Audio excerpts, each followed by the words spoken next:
তাপগতিবিদ্যার শূন্যতম সূত্রের উপর ভিত্তি করে কোনটি তৈরি করা হয়? তো এই কোশ্চেনটা আমাদের মেডিকেল ভর্তি পরীক্ষা 2025 ছাব্বিশের একটা প্রশ্ন। আমরা আজকে মূলত শূন্যতম সূত্র সম্পর্কে যা যা প্রশ্ন আমাদের ভবিষ্যতে আসতে পারে ভর্তি পরীক্ষায় অথবা বোর্ড পরীক্ষায় আমরা সেগুলো নিয়ে আলোচনা করার চেষ্টা করবো।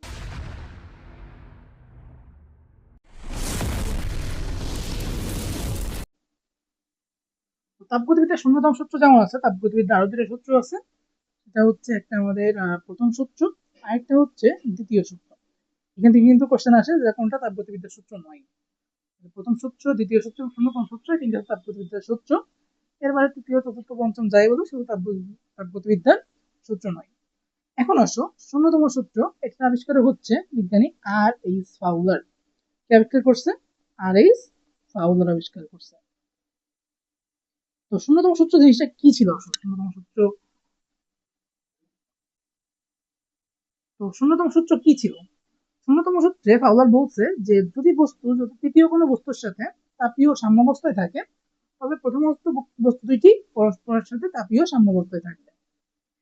তো জিনিসটা আমরা যদি একটু ভিজুয়ালিটির মাধ্যমে দেখতে চাই, ধরো আমরা দুইটা বস্তু আছে, এই দুইটা বস্তু তৃতীয় কোনো একটা বস্তুর সাথে তাপীয় সাম্যাবস্থায় আছে। অর্থাৎ ফাউলারের কথা অনুযায়ী এই যে প্রথম দুইটা বস্তু, এরা তাপীয় সাম্যাবস্থায় আছে।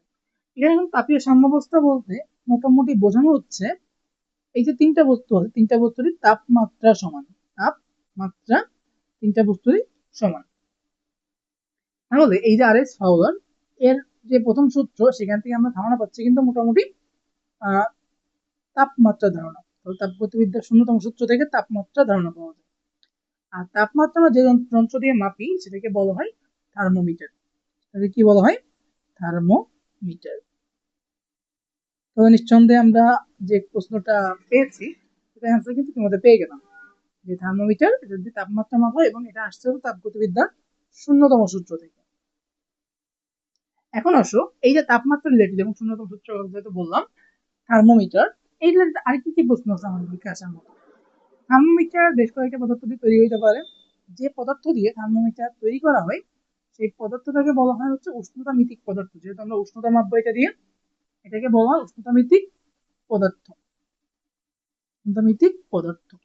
এবং ওই পদার্থে যে ধর্মকে ব্যবহার করে তাপমাত্রা মাপা হয় তাকে বলা হয় উষ্ণতামিতিক ধর্ম। যে পদার্থ আমরা ইউজ করি সেটা উষ্ণতামিতিক পদার্থ, যে ধর্ম ব্যবহার করা সেটা উষ্ণতামিতিক ধর্ম। যেমন পারদ থার্মোমিটারে আমরা পারদের যে উচ্চতা বৃদ্ধি বা পারদের দৈর্ঘ্য প্রসারণ, এটাকে উষ্ণতামিতিক ধর্ম হিসেবে ব্যবহার করি, এবং পারদ হচ্ছে এখানে উষ্ণতামিতিক পদার্থ। এরকমই আরো কয়েকটা যন্ত্র আছে আমাদের থার্মোমিটার, যেমন থার্মোকাপল। সেখানে বুঝতেই পারছে কাপল অর্থাৎ দুইটা ধাতব পদার্থের যুগল ব্যবহার করা হয়েছে। তারপর হচ্ছে আমাদের বিকিরণ থার্মোমিটার আছে, যেটাকে বলা হয় পাইরোমিটার, যার মাধ্যমে 5000 ডিগ্রি এটার মাধ্যমে 5000+ ডিগ্রি তাপমাত্রা মাপা যায়। পাইরোমিটারের মাধ্যমে 5000 ডিগ্রি সেলসিয়াস প্লাস তাপমাত্রা মাপা যায়। তাহলে এখন কোশ্চেন আসে না, আমি যেহেতু 5000+ তাপমাত্রা মাপতে একটা যন্ত্র দিয়ে, সবচেয়ে কম তাপমাত্রা মাপবো কি দিয়ে? সবচেয়ে কম তাপমাত্রা মাপার যে যন্ত্র দিয়ে, সেটাকে বলা হচ্ছে থার্মিস্টর। কি বলা হয়? থার্মিস্টর। যার মাধ্যমে এই থার্মিস্টরের মাধ্যমে 0.05 থার্মিস্টরের মাধ্যমে 0.05 ডিগ্রি সেলসিয়াস পর্যন্ত তাপমাত্রা মাপা যায়। আচ্ছা, এবার আসো তাপমাত্রা রিলেটেড আমাদের অনেকগুলো স্কেল আছে, বাট আমরা এই লেভেলের তিনটা স্কেল নিয়ে মোটামুটি পড়াশোনা করব। প্রথমটা হচ্ছে আমাদের ডিগ্রি সেলসিয়াস বা সেলসিয়াস স্কেল, যেটা দিয়ে কিন্তু আমরা মোটামুটি সব জায়গায় তাপমাত্রা মেপে থাকি। যেমন আমি যদি বলি আজকের আবহাওয়ার তাপমাত্রা কত, সেটা কিন্তু আমরা বলবো হয় 25 degree Celsius, 28 degree Celsius, 30 degree Celsius সেলসিয়াসে মাপতেছি। পানির গলনাঙ্ক কত? পানির গলনাঙ্ক মানে বরফের গলনাঙ্ক হচ্ছে 0 ডিগ্রি সেলসিয়াস। বরফের পানির স্ফুটনাঙ্ক 100 ডিগ্রি সেলসিয়াস। তো ম্যাক্সিমাম জায়গায় কিন্তু আমরা এই যে ডিগ্রি সেলসিয়াসটা ব্যবহার করতে পছন্দ করি, এই জন্য এটাকে বলা হয় সার্বজনীন তাপমাত্রা স্কেল। ডিগ্রি সেলসিয়াস কি বলা হয়? ডিগ্রি সেলসিয়াস সার্বজনীন স্কেল। এরপর আসো ডিগ্রি ফারেনহাইট। ডিগ্রি ফারেনহাইট এটাই হচ্ছে আমাদের, যে আমরা ডাক্তারি কাজে বা ক্লিনিক্যাল কাজে ব্যবহার করি, সেটা হচ্ছে আমাদের ডিগ্রি ফারেনহাইট। জন্য এটাকে ডাক্তারি থার্মোমিটার বা ক্লিনিক্যাল থার্মোমিটার, অথবা এটা দিয়ে আমাদের দেহের যে চরম তাপমাত্রা এটা মাপা যায়, এটার জন্য এটাকে বলা হয় চরম থার্মোমিটার, যার রেঞ্জটা হচ্ছে আমরা থার্মোমিটার ব্যবহার করি 95 ডিগ্রি ফারেনহাইট থেকে 110 ডিগ্রি ফারেনহাইট। আমাদের নর্মাল বডি টেম্পারেচার হচ্ছে 97 থেকে 99 ডিগ্রি ফারেনহাইটের মধ্যে থাকে। আচ্ছা, এরপর হচ্ছে কেলভিন তাপমাত্রা, যেটাকে বলা হয় তাপমাত্রা পরম স্কেল। পরম স্কেল কোনটা? পরম স্কেল হচ্ছে কেলভিন তাপমাত্রা, হচ্ছে পরম স্কেল। এই তিনটার মধ্যে সম্পর্ক কি? এই তিনটার মধ্যে সম্পর্ক আমরা ইনভেরিয়েবলি পাই, ছোট ছোট ম্যাথ আসতে পারে এখান থেকে। সেটা হচ্ছে C-0, আমরা একবারে বড় বিন্দু বাষ্প বিন্দু সহ লিখতেছি। 100 - 0 is equal to F - 32 by 212 - 32 is equal to K - 273 divided by 373 - 273। এটা কেন লিখলাম এইভাবে? আমরা ধরি এটা যদি কল্পনা, আমরা থার্মোমিটার কল্পনা করি, তাহলে এই থার্মোমিটারের নিম্ন যে স্ফুটনাঙ্ক, নিম্ন যে স্থিরাঙ্ক, এটাকে বলা হয় বরফ বিন্দু, ঊর্ধ্ব স্থিরাঙ্ক হচ্ছে বাষ্প বিন্দু।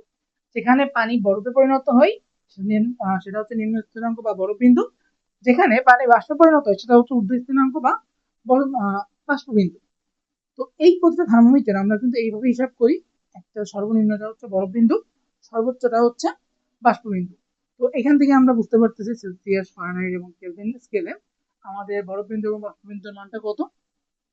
এটাকে আমরা দ্বারা সিম্পলিফাই করি, তাহলে জিনিসটা আসবে হচ্ছে C/5 is equal to F - 32/9 is equal to K - 273 by 5। এই 273টাকে বলতেছি আমরা পানির গলনাঙ্ক বা পানির বরফ বিন্দু। এটাকে যদি আরেকটু আমরা উপরে তুলি, কত উপরে তুলবো? 273.16, 273.16 কেলভিন। এটাকে বলা হচ্ছে পানির ত্রৈধ বিন্দু। ত্রৈধ বিন্দু বলতে আমরা কি বুঝি? ত্রৈধ বিন্দু বলতে আমরা বুঝি যে তাপমাত্রায় পানি তার কঠিন, তরল, বায়বীয় তিনটে অবস্থায় বিরাজ করতে পারে, সেটাকে বলা হয় পানির ত্রৈধ বিন্দু।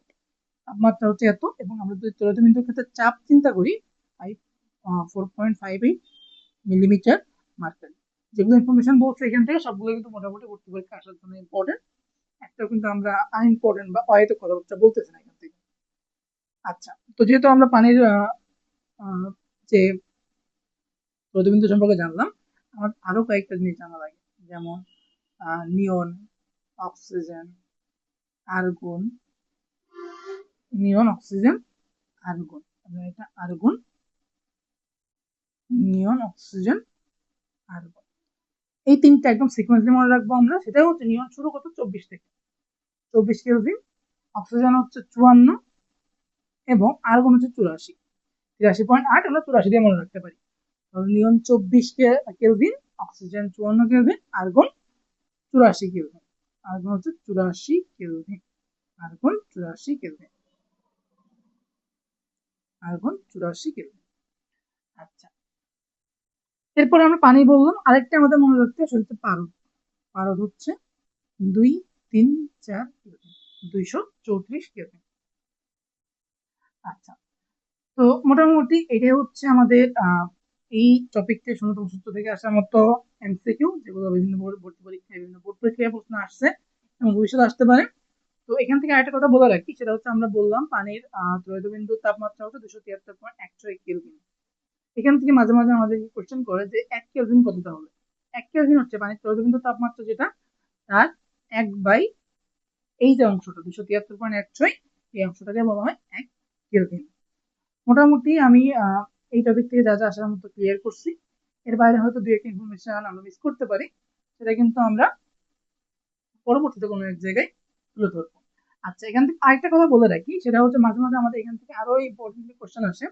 সেটা হচ্ছে যে যেহেতু তিনটা স্কেল নিয়ে পড়লাম আমরা, এই তিনটা স্কেলের মধ্যে সেলসিয়াস, ফারেনহাইট এবং ফারেনহাইট কেলভিন, সেলসিয়াস, ফারেনহাইট এবং ফারেনহাইট কেলভিন, এই দুইটার মাঝখানে আমাদের সেম তাপমাত্রা পাওয়া যায় কোন দুইটা স্কেলে? কত তাপমাত্রা? এটা হচ্ছে ডিগ্রি ফারেনহাইট এবং ডিগ্রি সেলসিয়াসের মধ্যে -40 degree Celsius is equal to -40 degree Fahrenheit.